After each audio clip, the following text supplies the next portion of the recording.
Welcome back, everyone. What is up, you guys? What's up, you guys? Hey guys, welcome.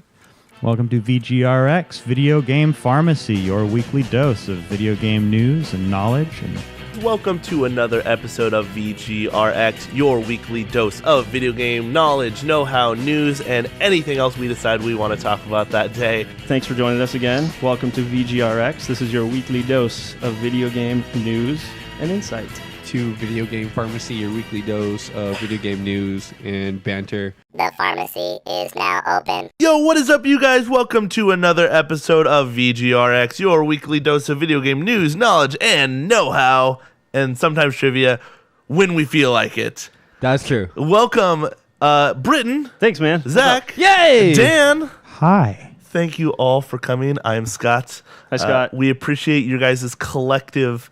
Collective ears. Thank you. That's the word I was looking for. And you lending them to us. And Collectiveness. I like that. what? We're going to rename the show to Collectiveness. We're not. I gonna feel do like that. we can at this point. Video It's way game too late. collectiveness. We're in too Ooh, deep, man. Yikes. Yikes. Hey, Brittin, Hey, man. what's that thing you got right there on Hey, the... man. I never got to ask. So but- Zach brought me a tasty beverage. Okay. And it's odd, but I kind of like it. Yeah, Oh. it's really cool. It looks like a soda from Fallout.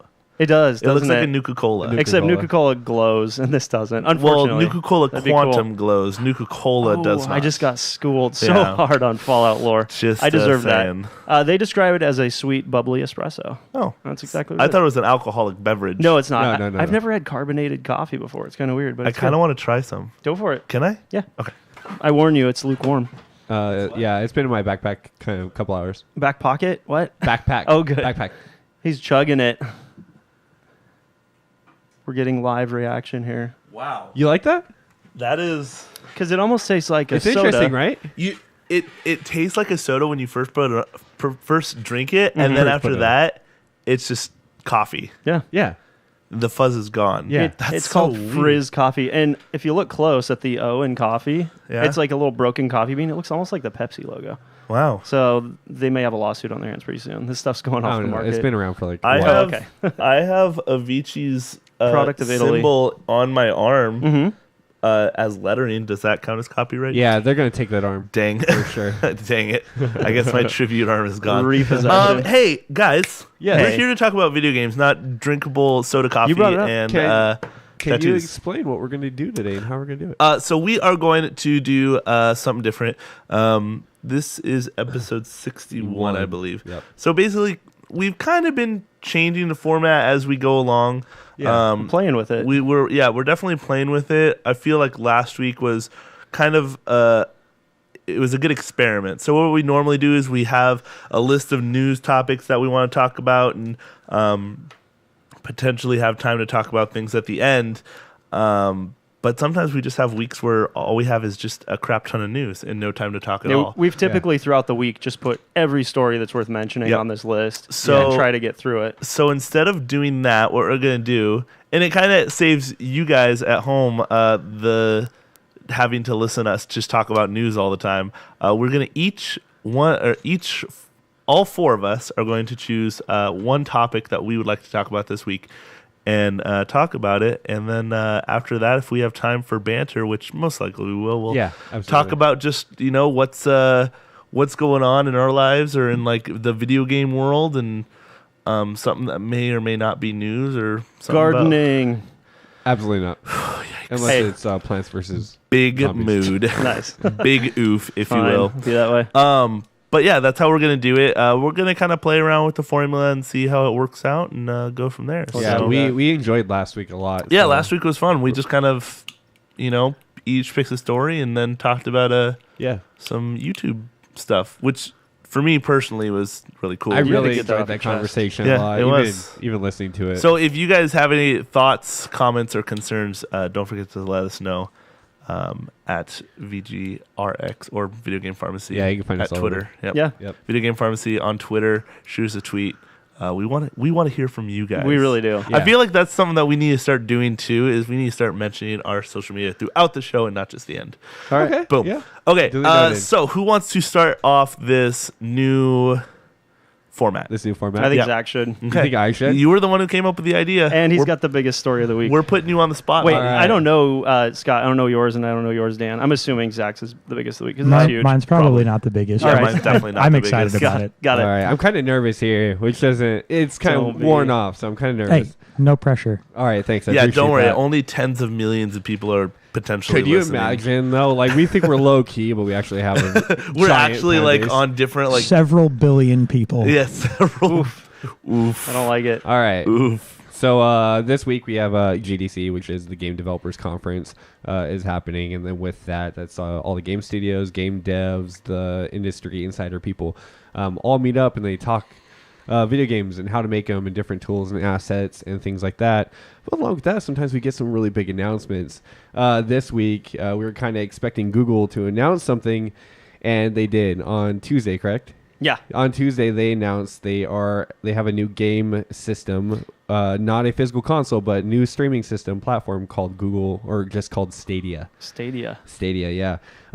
And so basically, it's something that has been tried before, but they are basically developing a system and an infrastructure network to basically allow you to stream games to any device. So TV, phone, laptop, PC, everything with different control compatibility. So controller, mouse and keyboard, and everything like that.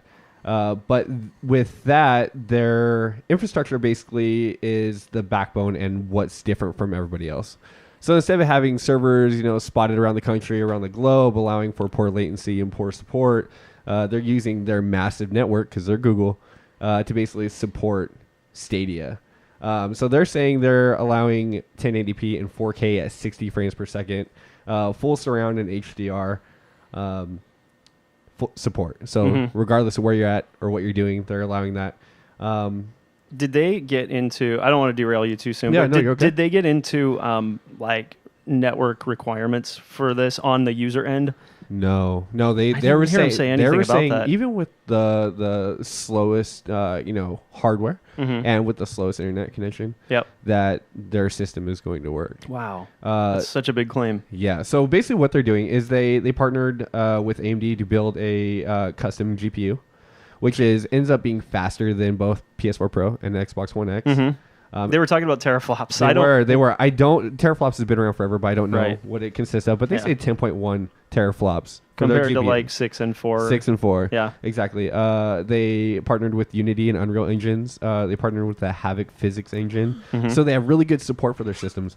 And then one thing that really threw me off is that they're saying that basically their infrastructure for Stadia is going to be separate of the public internet.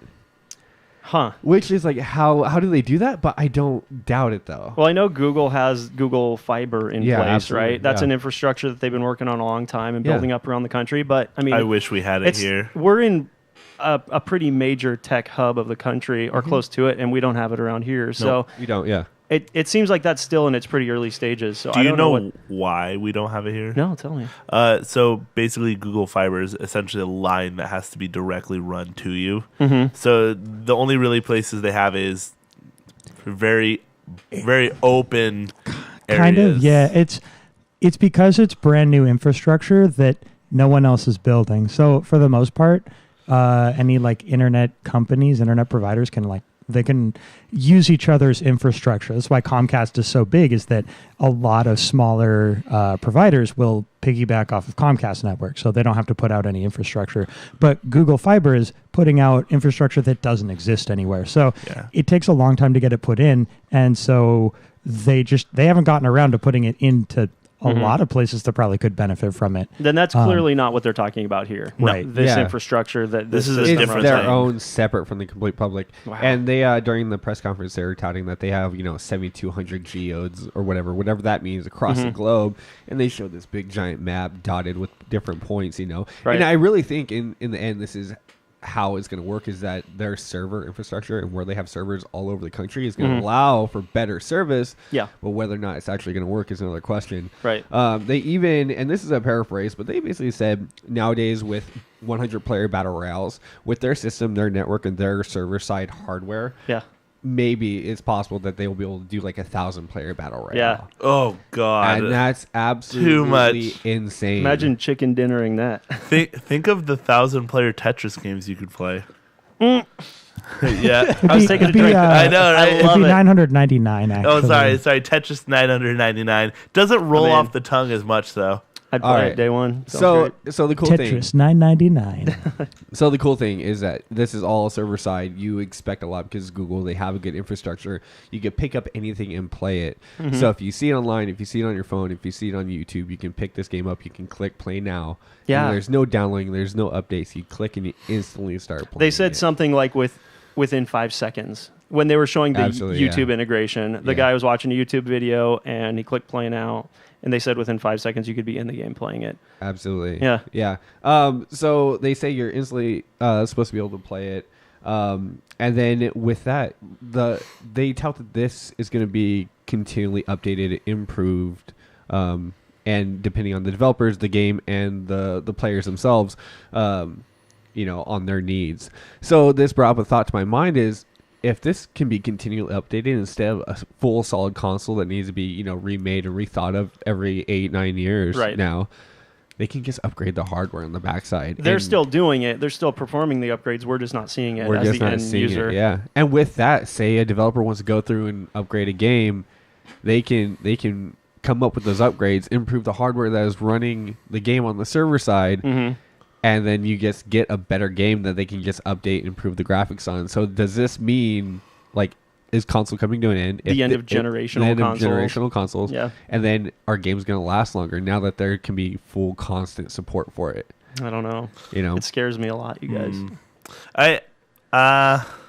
I don't think it'll be the end of consoles because consoles are such a mainstay thing. I agree. Nowadays. I agree with that. There's something about having physically in front of remember when the Xbox One first came out and everyone lost their minds about having to have a console that was online all the time? Absolutely. Yeah. This is the same exact thing. It's true. That was 8 years ago. Yeah. And technology changes fast, and people's perception of technology changes fast. But it's still that was a big thing that people had a problem with. Yeah, it's true. I don't see a difference here. And like Zach mentioned, this has been tried before. The first example I can think of is OnLive. The Yeah, first mainstream yeah. example. Yep. They basically launched a little box with no hardware components of its own in it that plugged into your TV, connected to the internet, and would stream games to you. It had its own dedicated controller, and it had sort of like a subscription model. You wouldn't actually buy games. You would subscribe to their service and have access to a library of games. But obviously, back then, the network infrastructure was the issue. That was the holdup. There was latency between the time you would push the button and your character would respond on screen. In some cases, the games were playable, but for games like shooters that require very precise controls, it just didn't work. Absolutely. If they can solve for that, which it's Google, they can probably solve for that. This could be us moving in that direction officially. Yeah. And if the market embraces it, if the gamer market embraces it, then maybe it could mean a dramatic change away from the things we're used to. And in the end, I'm saying that it's possible. We just have to wait and see if it's actually, if they're capable of doing it. And they showed tests and stuff that they've done, but you don't know how they set up that network. Right. If the network is close by, just provide good support for the show, for their demo, or if they actually, tried it in real world situations. Yep. And then along with that, they came out and announced a new first party controller that they made themselves. Google did, yeah. So it's a white controller. It looks like a combo between a Nintendo Switch Pro controller and a PS4 controller. Pretty straightforward, yeah. It's pretty straightforward, buttons, triggers, all that good stuff. But they added which is really cool, a Google button to the controller. So you hit that Google button and say whatever you want. Say you're having trouble with the game, you can use a controller to pull up help real quick. Google, enable God mode. So with that, I mean, it's typical Google support. You're gonna, just hit a button and just ask, and they're gonna use their Google powers to basically help you with whatever part you're doing or whatever. Yeah. Which I thought was really cool. But this controller is a little bit different. Instead of being connected to a device or something like that, it's gonna connect to your Wi-Fi and then communicate with the Stadia servers directly. So instead of having to go through another device and then communicate through the web, it's gonna try and communicate quickly straight to the Stadia server, so there's no latency or that kind of thing. Does that mean Man, you whatever better make box or device you're streaming through has a separate connection to the platform, and that's how the video is being sent? It's Yeah, I almost believe like the so. controller and the video are being are conversing with the network independently Yeah, of each other. absolutely, yeah. That's wild. Yeah. Just think I mean, that's how a way to much solve for latency. think I about guess. how much battery something like that would just eat up. Because if it's trying to connect to the I don't know, man. internet, I doubt It's And a be thick used. boy, though. yeah, It's so thick. It's a thick boy. It's a thick boy. I don't Okay. worry about battery life. I don't think that's going to be an issue. It can't be as bad as the giant glowing light on the top of the PS4 controller that drains the battery. Oh, yeah, absolutely. Oh, I minutes. turned That's it true. off. yeah. You can turn it off. Yeah, settings. What? Yeah, baby. See I that? thought you could that dim it. Did they change it so you can I turn it think off you can entirely? turn it off, yep. I think he, that's I think he show. just changed Scott's life. Yeah, I know. dude. Look, I just blew your mind. I am not a PlayStation Pro, so I know very little about the whole console. They did also say that Stadia will have support for other controllers. Yeah, right? absolutely. I was just about to mention They that. did, they so. said USB though. USB support. They didn't say Bluetooth controllers. They said USB. Yeah. So it'll have to be controllers that can be I- plugged in I directly. bet you that that's moddable. Yeah. Yeah. Or via dongle that communicate. You know, yeah, get like a Bluetooth that you dongle. plug But in. like, I mean, I know when I was looking into like music recording stuff, there are virtual cables. And that's the way that it's described when you're like using the program, because you're essentially like, normally like the output is from the end of a guitar and the input is into an amp. And it's just the computer has all of those things on the inside. So the output is from, your Skype call and your input is to your program that you're using to record. Okay. So like virtual representations of physical things totally exist. Probably not. I bet probably you, not a big barrier. I bet you there's a way to make Bluetooth point at a quote USB port. Yeah, no doubt. So with that, I know PS4 is Bluetooth. The Xbox Pro controller is Mhm. Bluetooth. I know the Switch controller is Bluetooth. So Right. I'm thinking if you're playing PC, you might be able to connect it through Bluetooth or through your phone. Yep. But we'll see how that will actually work when it's interacting with the Stadia system. Yep. You can connect all of them via USB though. Can you? Yeah, Yeah. You just plug it like the PlayStation 4 and the Xbox One has a lightning jack on the top, and then the Switch has the USB-C. Yeah, the USB-C. So they can all be connected wired. But who does that anymore? I mean, I do. seriously. I do when my battery's dying. Ouch. So some more news that they announced. They announced a studio, Stadia Games Entertainment. So Google's very first game studio. Cool. And then at GDC at the conference, they were saying, devs can now sign up to apply, work with Stadia and work with the game Does studio. that make it seem like they haven't been already contacting developers to get people working A little on bit, the platform? like why would they go through and announce, say, hey, you guys can now get a hold of us? I mean, Yeah. maybe they wanted it super tight-lipped and didn't want it to get out at all. Yes, but I mean, you got to get developers involved very early, way before launch. Yep. And hopefully they have, and this is just them being tight-lipped. But it sounds like maybe they're just now reaching out for that support, which could be a problem.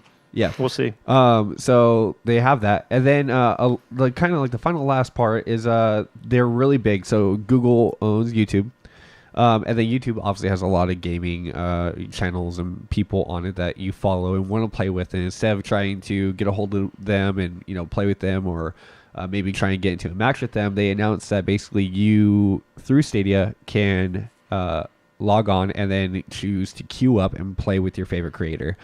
And then all those controls are there for the YouTube creator on the back end for them to, set up queues, times, and all that kind of stuff. Wow.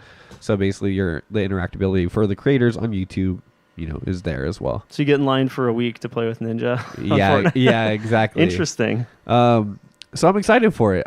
We'll see if it is actually going to work out. It's coming this year, 2019.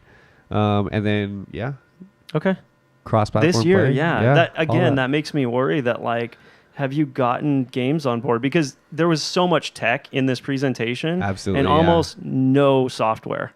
They Yeah. had id on stage at one point, somebody from id.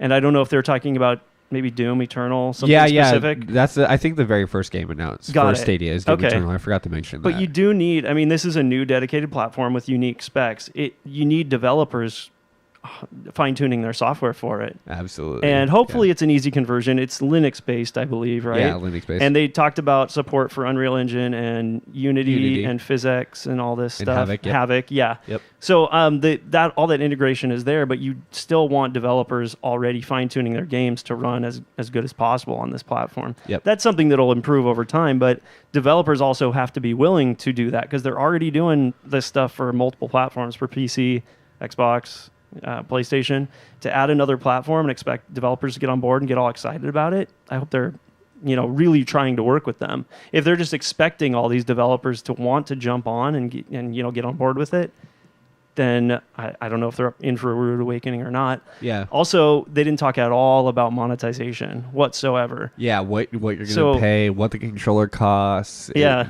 Anything like that. I tried finding some information on maybe buying some stuff, but the link to like the Google store to get the controller, it just goes to like a fact page. Okay.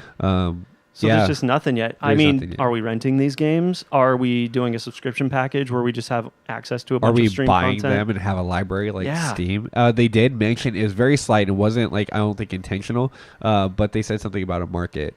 Okay. Like a Stadia market. Yeah. And I honestly, if they can do this successfully and have, games streamed and it works, why not have a market and you just pull up any game anytime and play it anytime, anywhere? I don't know how I feel about physically is not the right word, not actually owning the games themselves. Yeah.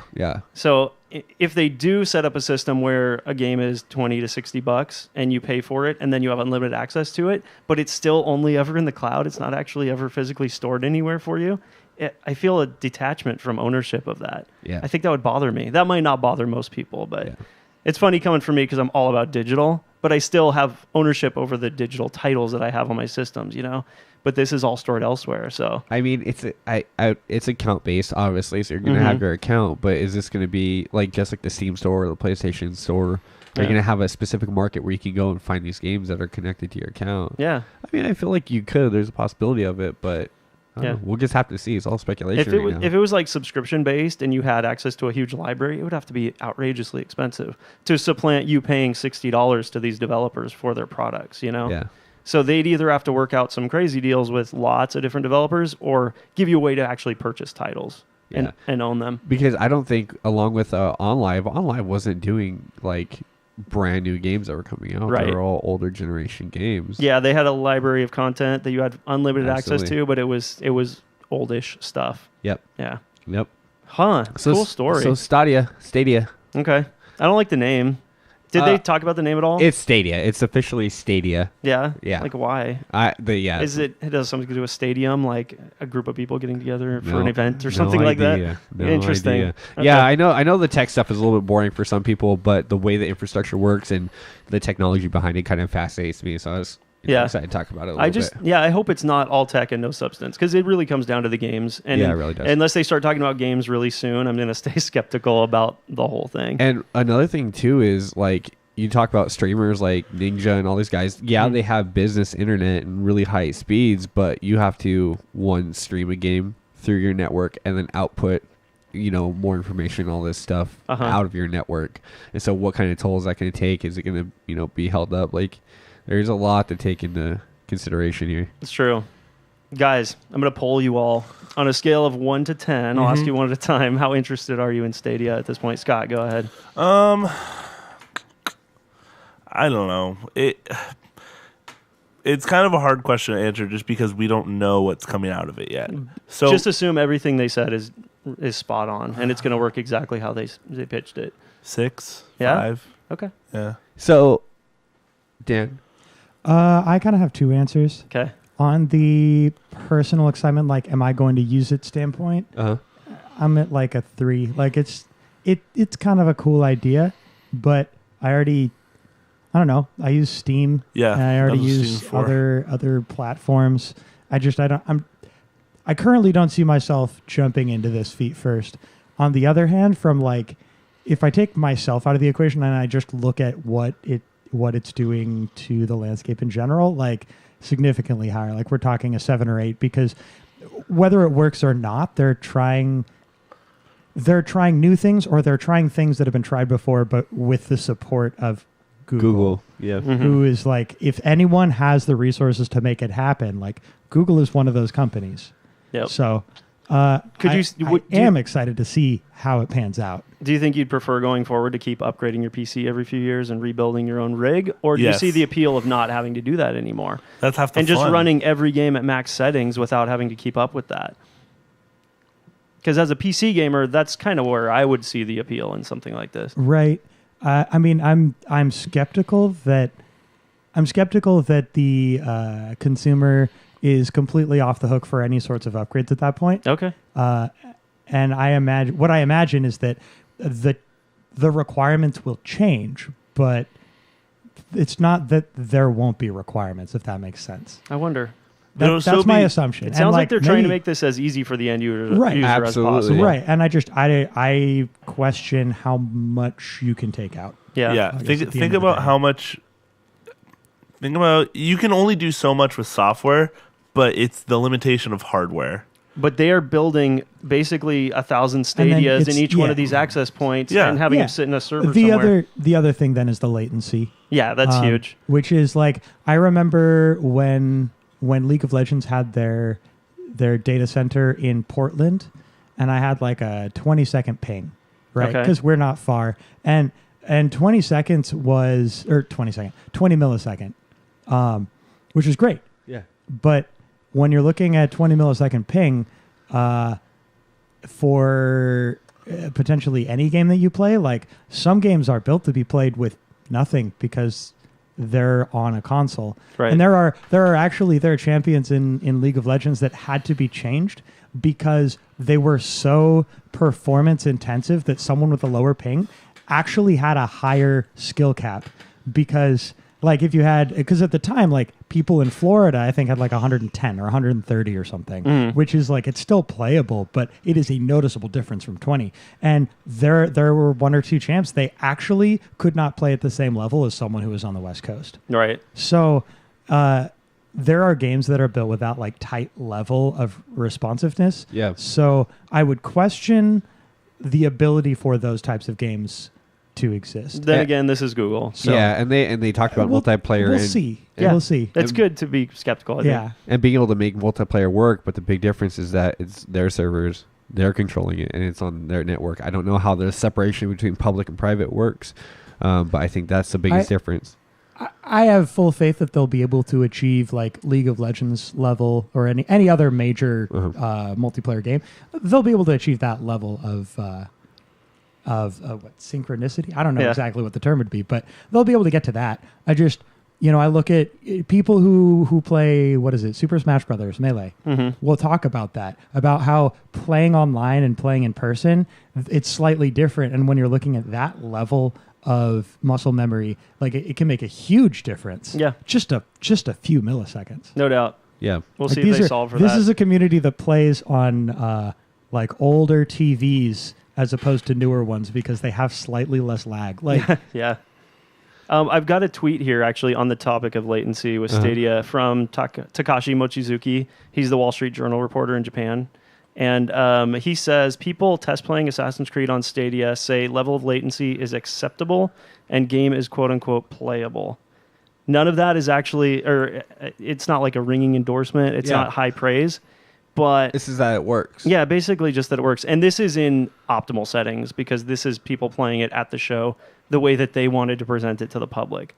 So I don't know if that maybe doesn't bode so well or if it's just a small test case and it doesn't mean much. So I kind of have 2 points. One's minor, one's kind of major. Okay. My minor one is that if I say, I'm like, I have confidence in Google, I really want to try this. I don't care if I lose money on this. I just want to try it. I get Stadia and I buy a couple games that I really want to play, and I get on, and compared to console, if I get on, the controls are gooey. Yep. If the response is gooey and not really that quick or crisp, I'm not going to be interested. Absolutely. It needs to be crisp. It needs to be console level for me to want to play it. Yeah. If I'm playing a single player game, like not online, offline, Yep. and it's gooey, I can't do it. Yeah. My major point that if this was a console, this would be breaking news. And if it was a console, it wouldn't be announced at GDC. We would be hearing about it like E3 or like a big Google presser. Yeah. It would also be outrageously expensive Probably. because they're talking about it being close to double the power of either the Xbox One or the PlayStation 4. Yeah. And I mean, those were, what are they right now? About $300 each or $400 respectively, depending on which version you buy. You can't launch an $800 console into the gaming market right now. Not right now, Suicide. no. It doesn't Yeah. matter who you are. Yeah. So it wouldn't have worked. I mean, based on what they're trying to build and the power they're trying to capture, it just wouldn't have worked. Yeah. So I get why they went completely digital, completely streaming. Yep. Yeah. got a lot of mixed ideas here of what this is going to mean for gaming. I'm excited. You guys might be on the fence. But. I'm an old codger, and it scares me. I like ownership.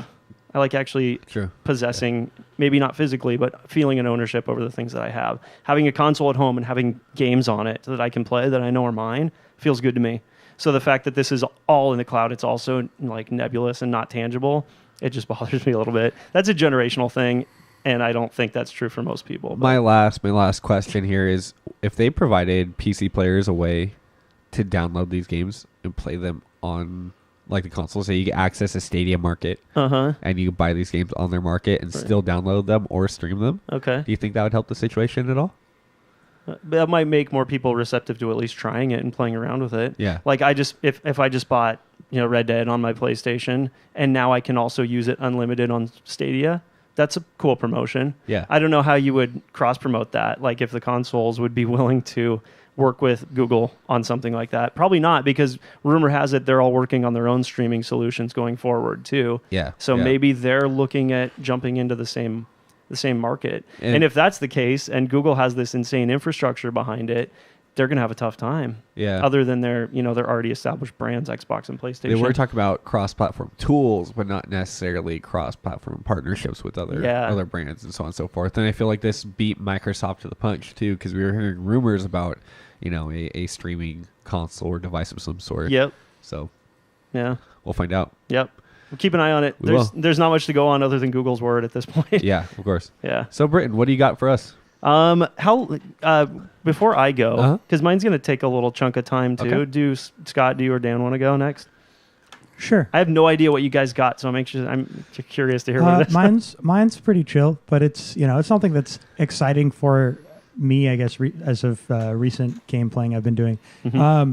Sea of Thieves just put out their anniversary update video, their announcement trailer of like what they're going to be doing for their anniversary. So since the game launched, they've added a fair amount of stuff, right? So they had the Kraken when it launched, but now they've got roaming skeleton ships. They have a skeleton fleet that you can fight that I did for the first time yesterday, which was pretty exciting. Because normally you only fight one ship at a time, but they'll pop up with two. And so there you are sailing, and you've got a skeleton galleon on either side of you, and you're just like, what do I do? That's good. But yeah, it's super fun. They've added megalodons. Oh, cool. They've added a variety of different ways that like the voyages and things can chain together in different formats that it helps to take what is ultimately, the small handful of activities that you do on any given island and make them a little bit more exciting. They added a whole new region before with volcanoes. So now you have to take into account volcanoes and geysers and earthquakes and stuff happening while you're on an island. So a lot of cool stuff. So this time, this is the next big update, I guess, as far as content goes. So the thing that excites me the most personally about this is up till now, ships basically are a static thing. So your ship gets holes in it, and it gets water filling into it, so you have to patch the holes and then bail out the water. But other than that, the ships are the way they are the whole time. There's nothing else that you can do to impact how they're used, really.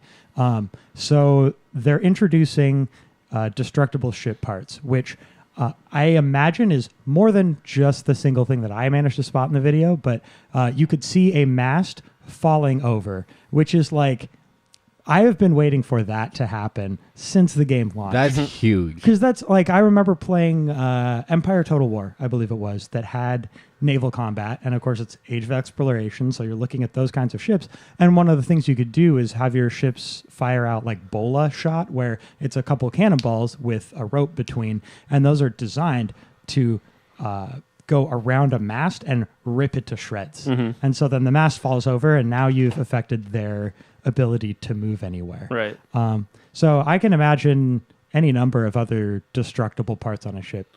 So I'm looking forward to more information on that. Can you blow holes in these ships and cause them to take on water? I mean, holes big enough to allow water in. Yeah, like you couldn't jump out the hole or in the hole. Oh, okay. But like when you're firing cannons, like that's the way you affect the other ships, is you hit them with cannonballs, and if you hit them with a cannonball and it blows a hole in a deck that is underwater, then that deck starts taking on water. Got it. Okay. So it's part of the kind of the pacing of ship-to-ship combat. Is like, when do you just bail out water because it's filling in slowly, and when do you actually go and repair the stuff because it's filling in real fast? And then if it's filling in fast enough, you don't have time to repair it, which means you need someone else to do that while you're bailing. Right, and it's like there's kind of an ebb and flow to it that way. That's cool.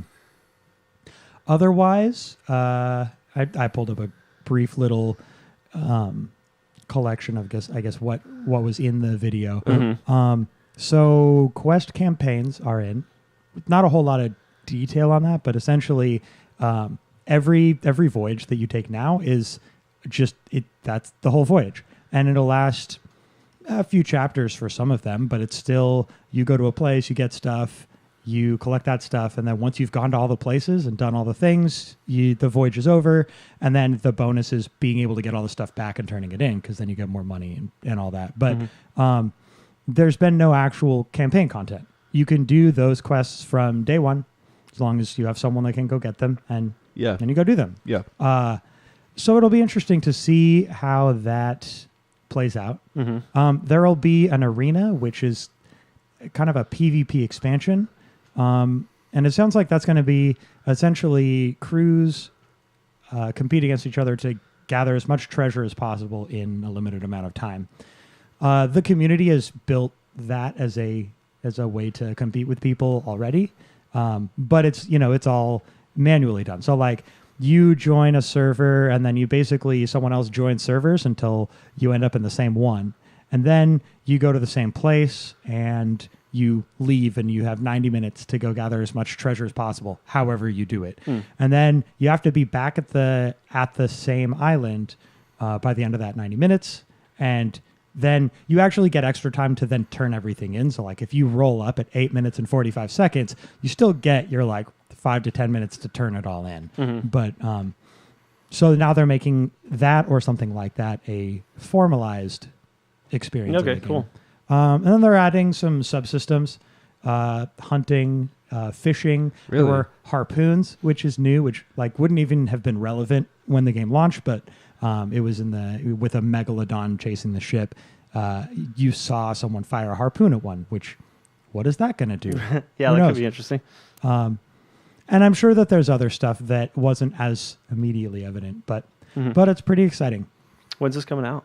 Or is it a patch that just hit? April. Okay. Yeah, they had a patch today, because today is the anniversary. Got it. It released a year ago today. Okay. So they did have an update, but this update is coming out on April 30. Got it. And it's a free edition, so it's not DLC, it's not an expansion, it's just more Sea of Thieves. You know what I thought a while ago? And that? this is a reference to the book, but I would like to see them bring Moby Dick. Maybe like real legendary. Yeah, like a big characters and giant stuff whale from- that somehow a signal that is coming, that maybe jumps on your ship or like hits it. it. Can I give you a small piece of information that maybe may change your mind? Yeah. So there's megalodons of a few different colors. Yeah. And there are 4 that you run into relatively frequently. And then there's a 5th one, which I believe it's a spectral one, but it's got like a white glowing fin that you'll see in the water. Yeah. Now, megalodons will periodically appear, and they'll circle your ship, and occasionally they'll charge it. Yeah. So when you're talking about like, a Moby Dick type of thing, that immediately comes to mind. The white one I've never seen before. It's like got a tiny chance to spawn anywhere.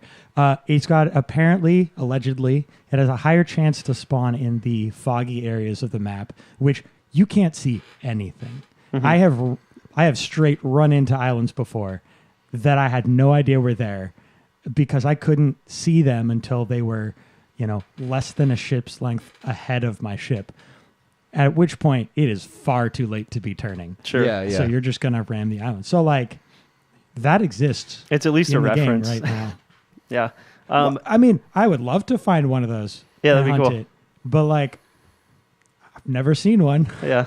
I'm just saying, like a giant monster whale that poses a different type of threat that makes you fight in a different way. Yeah. Yeah. Are there? It's a I guess giant it could be a monster cool shark, reference to have. which is essentially for our purposes, it's kind of the same I thing. mean, I think whales or sharks are pretty different. You know? I know, I know there's really good water physics in this game. Yeah. Are there whirlpools, like giant whirlpools? No. That'd be really So, cool. I want to reenact the end of Pirates of the Good Caribbean water. 3. I would say there's good water visuals, and Uh-huh. as far as like the surface and like waves and how all of that works, Yeah. it's cool. Water physics does imply a little bit more than That's I think true. what they're doing. That's true. Because there aren't whirlpools. There may be. Wouldn't at that be some point. fun? It would be. Yeah. And like currents, I don't think that there are currents, and if there are, they're small because I've never really noticed them affecting me. Yeah. So, All right. but they get the bits that are important. Yeah. Cool. For the experience. Sounds like anyway. fun. It's cool that people are still into this game a year later. Yeah. I didn't know if it would stick around based on early reception. So I mean, at least it's not No Man's Sky. they're You say they're that. prepping a big update Honestly, too. Are they? No- They're prepping another one? Oh, yeah. No Man's Sky man. is a good comparison too because both games launched and like No Man's Sky had a really negative reception, but both of them had a kind of at least a where's the game? Like, is there more? And One they had to have a both- company come in and save it, though. and they both have a lot more. Yeah, it's true. So It's true. Hey guys, can I tell you about some games? Yeah, Sure. please do. All right. So Nintendo. In wasn't- their it wasn't- infinite wisdom. It wasn't exactly. It wasn't quite a direct, but they had a Nindies showcase, a spring Nindies showcase that aired today, Uh-huh. and they announced a lot of really good content. So I'll run you guys through some of these games. I'm not going to touch on all of them because they're not all remarkable, but there's some really good announcements here. They started off with something people have been waiting for a long time. It's been rumored for a few weeks. It makes a whole lot of sense. Spelunky 2?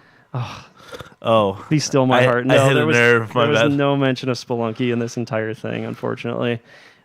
It started with this kind of goofy, like 40s, 50s era infomercial sort of thing about a guy teaching you how to pour milk. Sounds Okay. ridiculous. You got to watch it. Okay. But it turned into an announcement of Cuphead for Switch. Oh, okay. Oh. Cool. Cuphead's coming to Switch.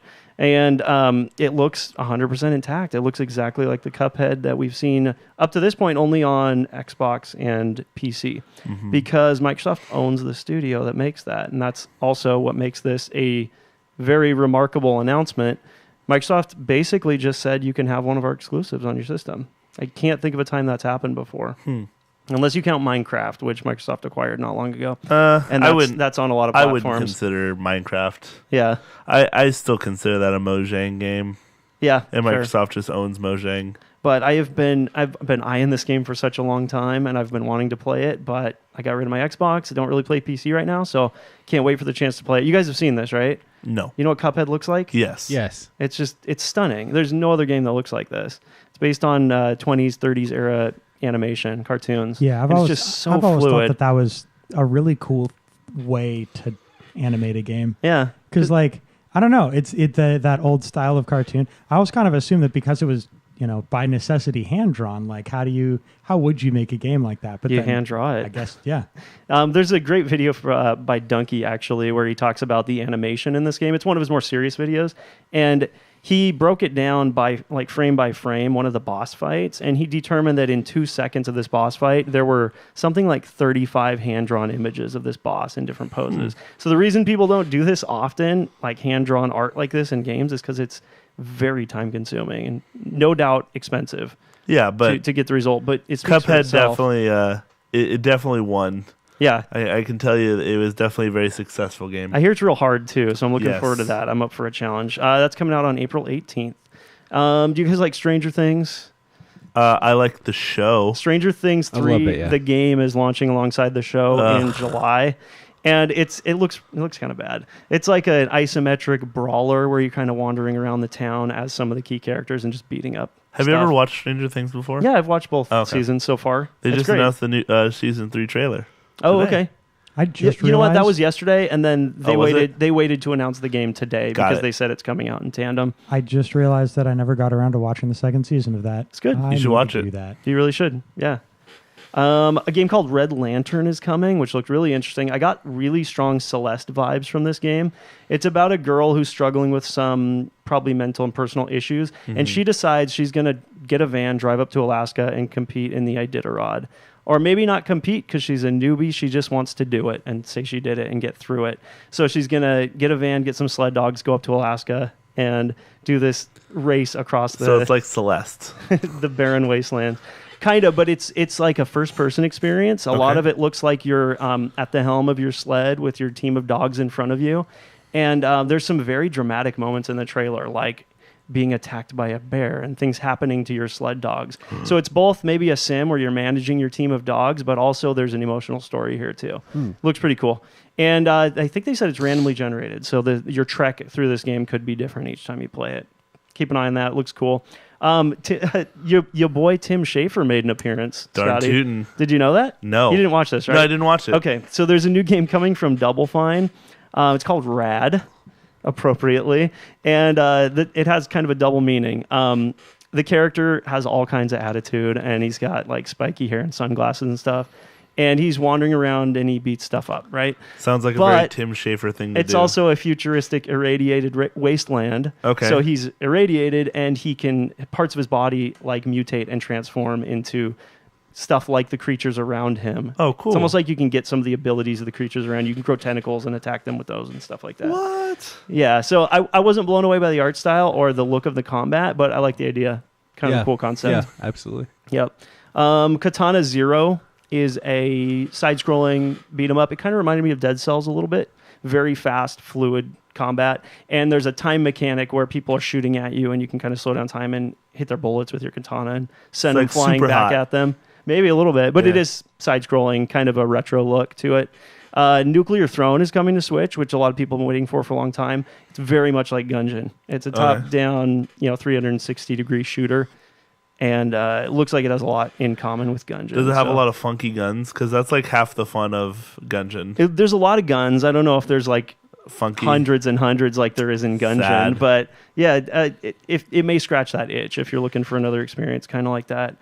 Super Crate Box, which is another platformer that's been around for a while, is coming to Switch finally as well. My friend Pedro, have you guys ever played Stranglehold? No. Or Max Payne?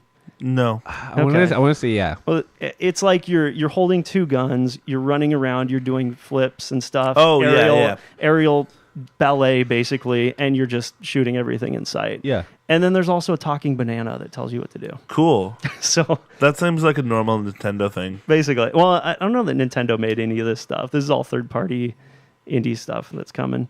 Let me blaze through a few of these because I don't remember every single thing on this list. Pine looks pretty interesting. It's a huge open world game. Visually, it reminded me a little bit of Breath of the Wild, except there's so you hate it. There's factions of no, not yet. There's cool. factions of anthropomorphic animals in this world, like foxmen and lizard men and alligator men. And they interact with each other. They either have alliances, they battle. And you're a human, as far as I can tell, the only human in this world. And you're kind of working your way through this wasteland and interacting with them. And they said that your choices, the way you interact with these factions, can influence the way that they populate the world and the way they interact with each other. I think I remember... Kind of simmy. I think I remember kind of seeing something about this. Yeah, this isn't the first time they've announced it. But they showed a lot more of it this time than last time they talked about it. I think I really liked the design and the art style of the game. I was really interested in it, but I completely forgot about it up until this point. Yeah. So by all means, you guys, if you haven't watched this this video, go through it and watch it. There's a lot of cool stuff to see here. There's something in there that I want you to talk about. Okay. Because on the doc, you mentioned something about Contra. Oh yeah, that actually had nothing to do with this direct. Oh, did it? This announcement trailer, yeah. Oh. No, that's unrelated, but that's just a little news piece that I can hit on as well. I would love for you to do that. I can. There's a game called Neo Cab coming out, where you're a cab driver in a futuristic fictional city in California, and you're interacting with a lot of weird people to get in your cab, kind of like a graphic novel style thing almost. So it's like real life. It's just a day job. That sounds horrible, doesn't it? Okay, the big stuff, you guys. Ooh. The big stuff. Oof. Are you excited? Yes. No. Get excited. Hurry up. This is how they ended. I'm going to jump straight to the end because this is kind of what capped it off and was really, really surprising and cool.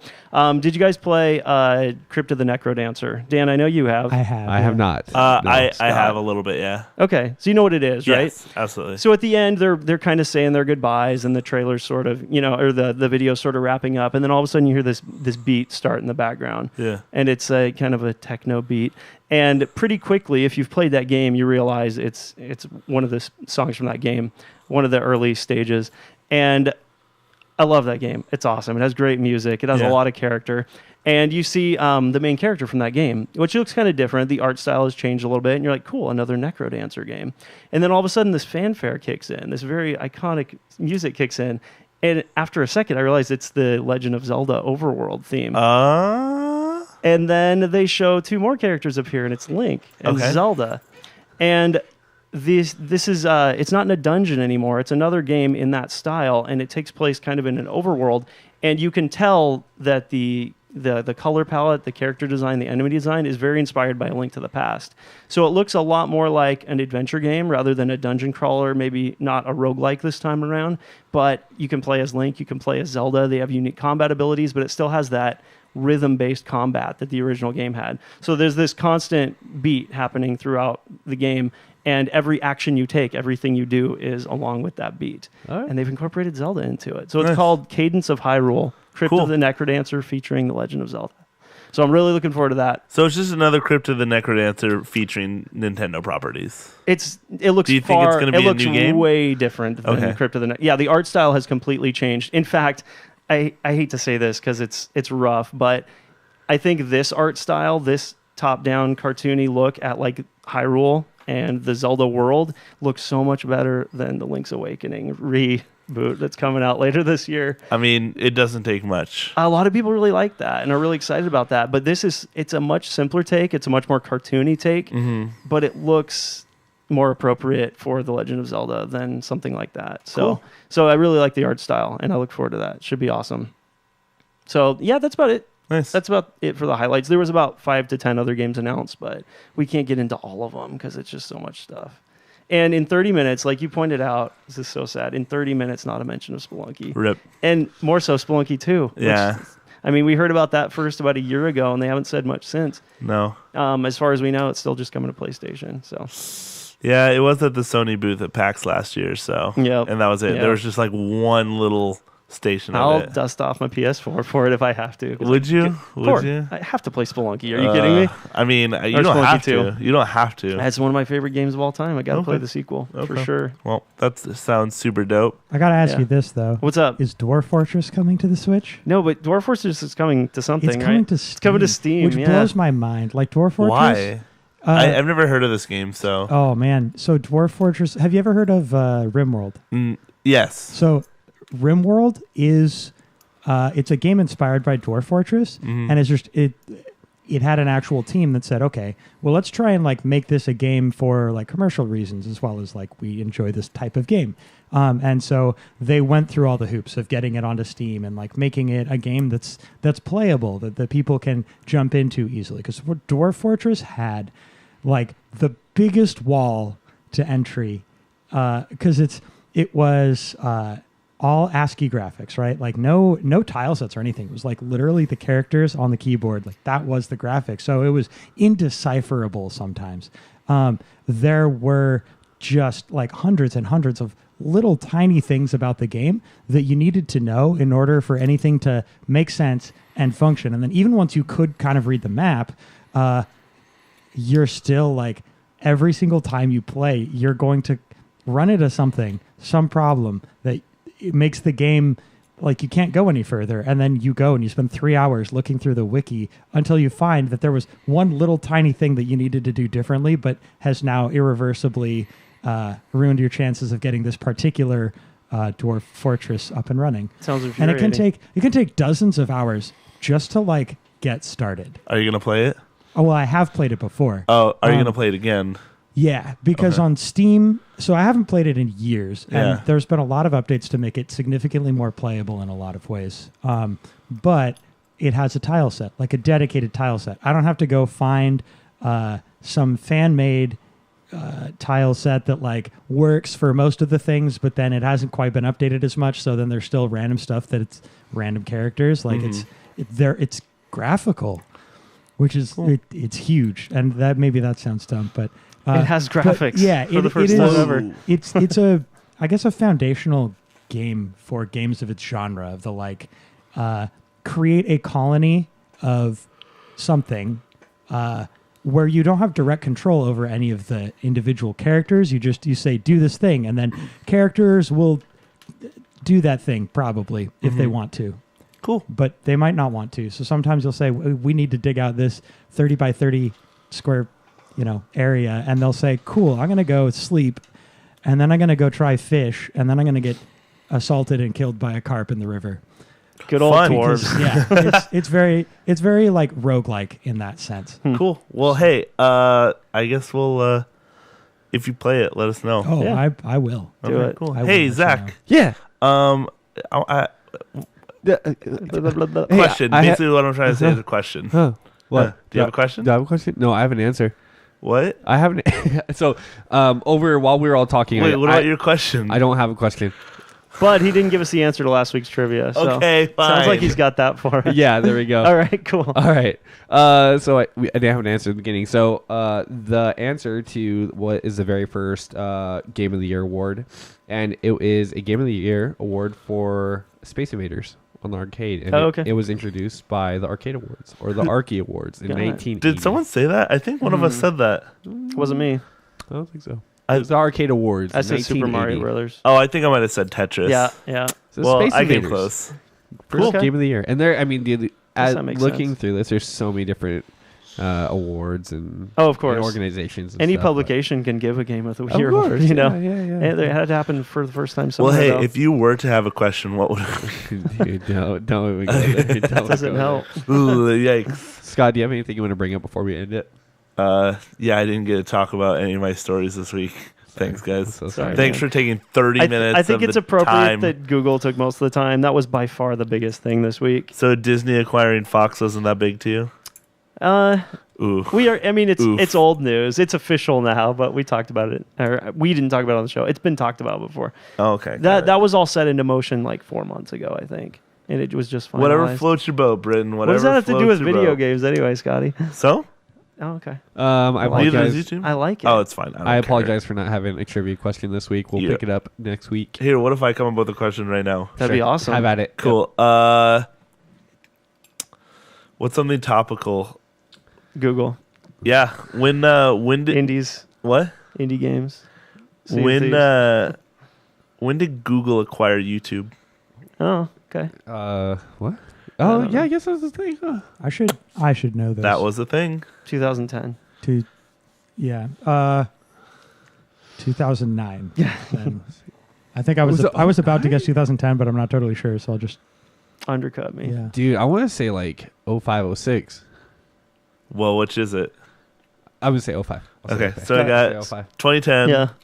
What'd you say? 2009? 2009, yeah. And then you said 06? Yeah. Okay. Yeah. Well, Scott, hey. you can guess too because you don't know. Or do you know? Or do you? That's the question. That's the question. It's a question. I think it was acquired in. I think it was acquired in 2008. Okay. Ooh. Okay. Cool. All right. Because YouTube started, I believe, 2004, Mm-hmm. if I'm not mistaken. And it didn't take long for YouTube to acquire it. Or When- for Google to Google to acquire acquire it. YouTube. When did Google take over the world? That's what I want to know. Well, they're apparently already starting. yeah, I yeah. know they're working They're on that. starting to right now. make dedicated everything for it. Yep. Well, hey, you know what? With that being said, guys, we will see you all next week. Yep. Don't forget to check us out on the social medias at Video Game Pharmacy. Check us out on Twitter, Facebook, iTunes, YouTube, Instagram. Yeah, and we'll post things on Instagram, Yep. Twitch, all those things. Check us out, Video Game Pharmacy. Tweet at us. Rate us on iTunes, and just listen to the show. It doesn't matter where, you just do it. Just do it. Just do Just it. do it. But anyway, as always, from me, Scott, Zach, Yep. Dan, Yo. Brittin, Hey guys. and we will see you guys next week. Yeah, we And will. thanks to NWCZ Radio. Yes, thank you to NWCZ Radio. .com. .com. I'm glad you grabbed that before. I Of forgot. course. Anyway, guys, we'll see you guys next week. Bye-bye. Bye. The pharmacy is now closed.